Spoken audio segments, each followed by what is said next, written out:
Hi, everybody. Welcome to Stamping with Melva. I'm Melva Peters, and I'm an independent Stampin' Up! Demonstrator in British Columbia, Canada. And you can find me online at stampingwithmelva.com. Saturday today. Happy Easter, everyone. It's Easter weekend here.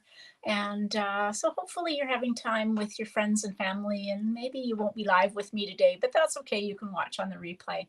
I'm excited. I'm going to the first play of the season at the Chamainus Theatre. My girlfriend and I have seasons tickets, and we're off to see. It's actually a curling one. So if you don't live in Canada, you may not know what curling is, but look it up. Curling. It's a sport played on ice, and it's very popular here in Canada. So we're going. This play is about curling, and there's lots of curling on with the Men's World Championship. So I'm going to spend some time watching that this weekend as well. All right, so let's get on to the card. I'm going to play today with the Encircled in Nature bundle, which is a new online exclusive that you can get. It's a fun, and makes some really pretty cards. So you can create wreaths with it. And definitely, anything from flowers to evergreen trees or fir trees. It's just really pretty. So let me switch over and I will show you the Encircled in Nature bundle. As I said, this is available as an online exclusive. So this is the stamp set. So you can see that you can actually stamp wreaths. And then you've got all these stamps that you can stamp, images you can stamp and cut out. Some really pretty sentiments that go with it. And then the dies, of course, you've got the dies that will cut out the images. Now, these images are at 75%. So they are quite a bit bigger than... I think that's for that one. Maybe not. They are quite a bit bigger than they appear. Let's see. I'm trying to find the images somewhere. I've got there are a lot of dies. There are. Let's see. So you've got. Gosh, my men are really stuck together. There we go. Some of them. There's the tree, and then these great ones that create these wreaths so that you can cut out. Yes, I am excited about this play. All right, so let's get started. So the dies that I've used there are these two kind of circle that will cut out this image, but I've just created, I'm not going to stamp the wreath. I'm just going to, I've just cut out a wreath shape using these two kind of ragged circles put together. And then, of course, I'm going to use the really pretty trees that go with it. Okay, now this is a spanner fold card. I've got all the pieces cut together. So what is a spanner fold card? Well, I typically made them so that they are landscape. But today, hey, Betty. Oh, good, you got the notice. Today I'm making one that's portrait. So what I've done, I'm trying to find my bone folder, is I cut a piece of cardstock. This is Lost Lagoon. I've cut it at 4 1/4 by 11. I scored it at 5 1/2. And then I cut up. So I cut from the edge at 1 1/8. And then I turned it. And so I did 1 1/8 from each side. So you end up with this front of your card. Mine's not folded very well. Goodness sakes. Let's see if I can get it folded a little bit better. Not sure why it's misbehaving.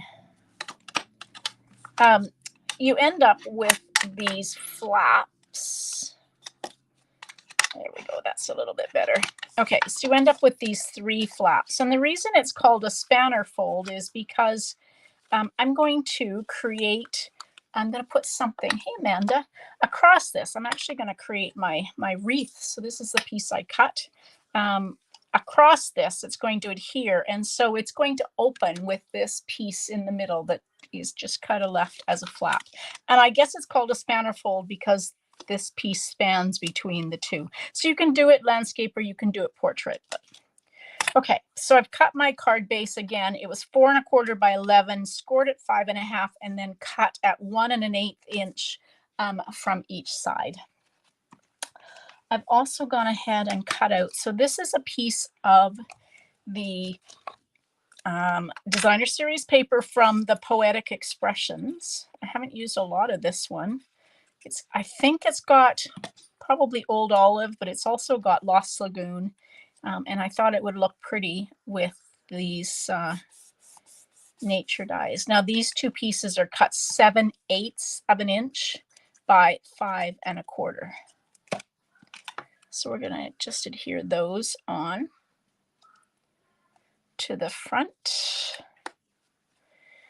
And then I also cut a piece of basic white, and I have gone ahead and embossed it using the Fern embossing folder. And this piece was cut 1 3/4 by 5 1/4. It's going to go in the middle. So I can put that on, and then we can start assembling the spanner. This fancy fold is one of my favorites. I love to make spanner fold cards. I haven't made them in a while because I was making a lot of them, and I thought maybe I should just take a break. Okay, so typically, well, for this, you need to figure out what you want it is, what you will use to attach these two pieces to each other. So this opens as one piece. So you can use a window sheet, like a strip of window sheet, and put it across. That will hold them together. I'm going to just put a little bit of glue on each side of my wreath. Oops. And then I'm going to adhere that to the side. So I'm going to just take and put just a little bit of glue on each side. Don't want too much. Get it going the right way. There we go. So I'm going to put it up a little bit like that. So hopefully, there you go. You can see that this is now, and it will get a little bit of extra glue on there. Okay.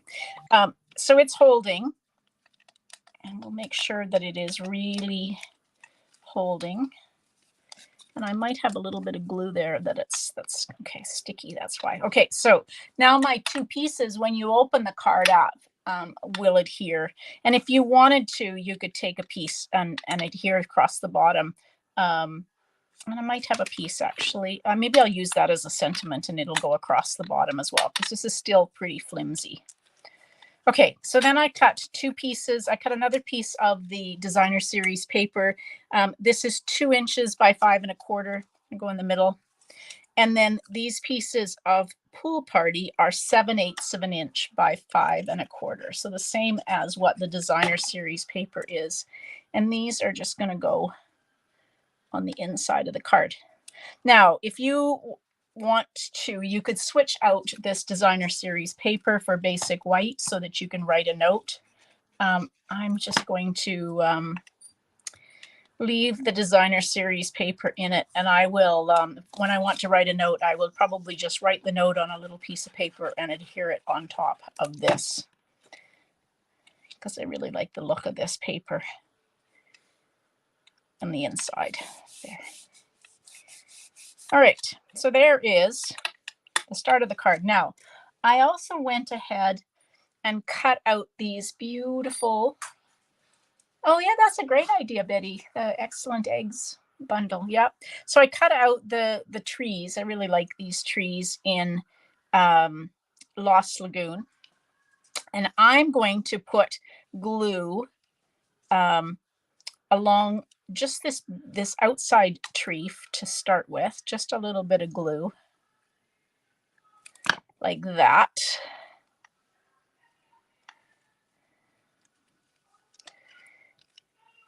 And I think that's as much glue as I'm going to put on. And the reason for that is because I don't really have a lot of space to glue it onto, but that just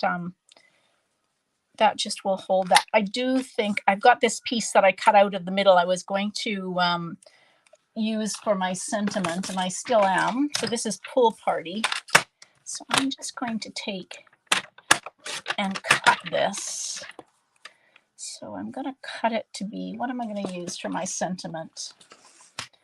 I think I'm going to use this, a huge thank you, and it's pretty small. So I'm just going to cut a piece that is 1/2 inch wide, because that will be plenty. And I hopefully, yes. Okay, so that piece I'm going to stamp my sentiment on, and then I can adhere it. It'll also help to hold my my spanner piece together.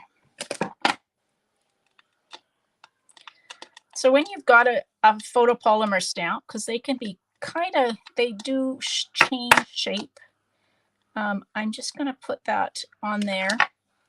I just kind of let it take its own shape on grid paper or on the glass mat, and then pick it up with the clear block. So I'm going to stamp this.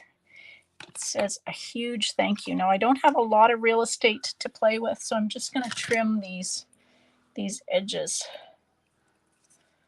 because I want to. I'm going to use dimensionals.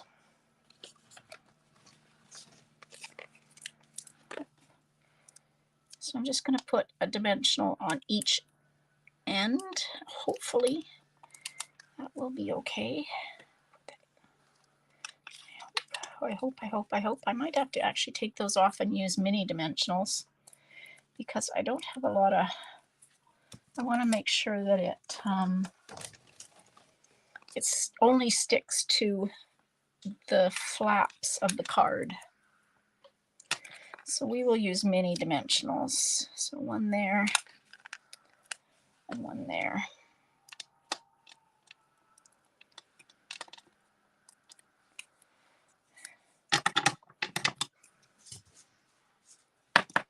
All right, there we go. I think that will be like that. And then that helps to give it a little bit more stability. So you could make this way more complicated than I have, but I just kind of like the look of these trees. And I probably could have used old olive on the trees and made them show up a little bit. All right, and then I thought we'll continue on the kind of natural neutral. I've got some of these. These are the brushed metallic dots, and the ones that are in, I guess those are kind of brass. No, I don't know what they are. Brass. They're kind of greeny color. Gold, copper. I guess they are brass. So I'm going to use some of those because they kind of have the same color scheme as my card. All right. Easy peasy, these spanner fold cards. If you do one that is portrait, I usually cut the width of these flaps about 1.25 inches. So because you have a little bit more real estate to play with on a portrait card. So I usually do them about 1.25 inches. But when you've got a landscape card, you have more real estate. When you've got a portrait card like this, there's not a lot of room to play with, which is why I only did these 1 1/8 inches. But anyway, isn't that pretty? This is like I said, this is the Encircled in Nature bundle that is available as an online exclusive. So there we go. That's the spanner fold card. You could always do some more stamping on that little flap on the inside, and I might put a piece of cardstock so I can write my note on the back. There we go. Thanks, Amanda. All right. If you hear me wincing, I'm still struggling with, apparently I've hurt my hip. I thought I'd pulled a groin muscle on my trip, but apparently it's a hip issue. I went to physio the other night, and so he gave me exercises to do, and I think I overdid them last night or yesterday when I was doing them. He told me to do them once or twice a day. I did them twice. I went for a couple of walks, which he also told me to do, and it's really sore today, so I think I have to take a little bit of a break. Anyway, hopefully it'll resolve itself over the next little while. All right, everybody, thanks for joining me today. I will be live tomorrow. Now, I know you may be celebrating Easter, but I will be live at 12 noon. So if you're around, come join me and we'll make another card. Otherwise, hope you have an amazing Easter, and we will see you next time. Happy stamping. Bye.